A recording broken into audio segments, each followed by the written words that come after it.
শুক্রবার সকালে কোচবিহার জেলা পুলিশের উদ্যোগে পুলিশ লাইন কনফারেন্স হলে হারিয়ে যাওয়া 81টি মোবাইল ফোন প্রকৃত মালিকের হাতে তুলে দিলেন কোচবিহার জেলা পুলিশ সুপার দ্যুতিমান ভট্টাচার্য সহ অন্যান্য পুলিশ আধিকারিকেরা। এই দিন হারিয়ে যাওয়া মোবাইল তুলে দেওয়ার পাশাপাশি সেই সমস্ত মানুষদের সব রকমভাবে সচেতন থাকার কথাও বলেন তিনি। এই দিন হারিয়ে যাওয়া মোবাইল পেয়ে খুশি মোবাইলের মালিকেরা এবং পাশাপাশি কোচবিহার জেলা পুলিশের এই উদ্যোগকে ধন্যবাদ জানায় তারা।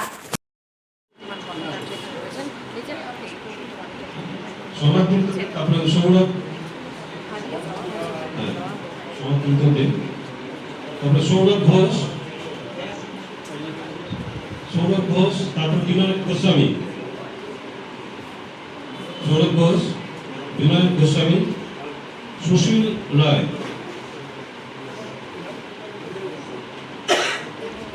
হরিহর বিশ্বাস,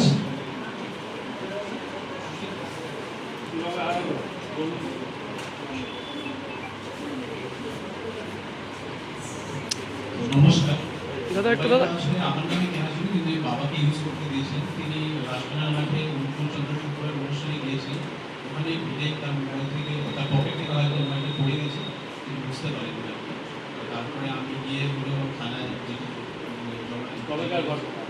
2024 জানুয়ারি।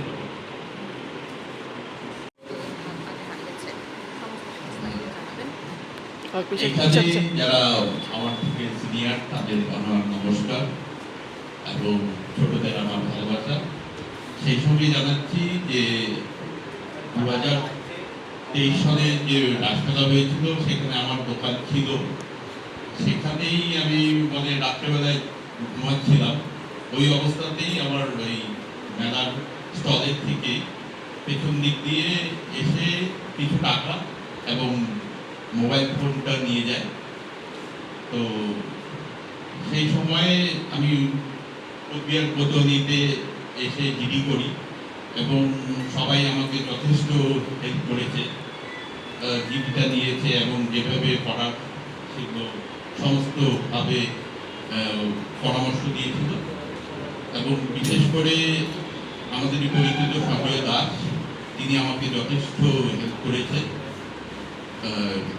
এবং আমি গর্বিত যে কোচবিহারে আছি এবং আমাদের এই সুরক্ষা ব্যবস্থা দেখে খুবই ভালো লাগছে। ধন্যবাদ। এমন তেমন করে এদিক ওদিকে ফেলে রাখা যাবে না। আমরা অনেকবারই দেখেছি এরকম, প্রত্যেকবারই এটা করা হয় যে খুব ক্যাজুয়ালি রেখে দিয়ে কোথাও রেখে দিয়ে চলে গেলেন বা পকেটে এমনভাবে রেখেছেন সেখান থেকে তুলে দিল। এই জিনিসগুলো সম্বন্ধে সচেতন হতে হবে। আরেকটা জিনিস এর সাথে সাথে যেটা হয় যে সাইবার অপরাধ, সেটা নিয়ে আমাদের বিভিন্ন জায়গায় সচেতনতা শিবির হয়। আমরা আমাদের কোচবিহার জেলা পুলিশের যে ফেসবুক চ্যানেল রয়েছে বা আমাদের যে ওয়েবসাইট রয়েছে তাতেও আপনারা দেখতে পারবেন। ফেসবুক চ্যানেলটাকে আপনারা ফলো করবেন, আমাদের যেটা রয়েছে বা এক্স হ্যান্ডেল রয়েছে, তাতে এই সম্বন্ধে অনেক বিজ্ঞপ্তি বা সচেতনতা এগুলো আমাদের দেওয়া হতে থাকে। যেটা সাইবার ক্রাইম নিয়ে বলবো সেটা হচ্ছে, সাইবার ক্রাইমে যারা অপরাধী তারা আপনাদেরকে দুটো জিনিস দেখায়, একটা হচ্ছে লোভ আর একটা হচ্ছে ভয়। লোভ কিরকম? আপনাকে বলবে যে আপনার মোবাইল ফোন দিয়ে এত টাকা লটারি পেয়েছে বা আপনার প্রি অ্যাপ্রুভ লোন স্যাংশন হয়ে গেছে। এগুলো শুনেছেন নিশ্চয়ই, যে এইভাবে কিন্তু অনেক টাকা চলে যায়। পৃথিবীটা অত সহজ নয়। হঠাৎ করে আপনার মোবাইল কেন লটারি পেতে যাবে, এটা প্রশ্ন তো আসতে পারে জানার। বা কেন আপনাকে হঠাৎ করে বাড়ি এসে লোন দিতে বলছে, দিয়ে যাবে বলছে, কেন আপনার বাড়ির ছাদেই মোবাইল টাওয়ার লাগাবে বলছে। এইগুলো সম্বন্ধে একটুখানি সচেতন হতে হবে। বলে বাংলায় কথা আছে, লোভে পাপ, পাপে মৃত্যু। এগুলো বলা সত্ত্বেও মানুষ লোভের বশবর্তী হয়ে এখনো নিজের ব্যক্তিগত ডাটা দিয়ে দিচ্ছেন, ওটিপি দিয়ে দিচ্ছেন, কিছু না কিছু দিয়ে দিচ্ছেন, লোনের জন্য টাকা জমা দিচ্ছেন। আচ্ছা, লোনই যখন পাবেন তখন আপনাকে টাকা কেন জমা দিতে হবে, এই প্রশ্নটা আসে না? এইগুলো করতে হবে, লোভ থেকে দূরে থাকতে হবে।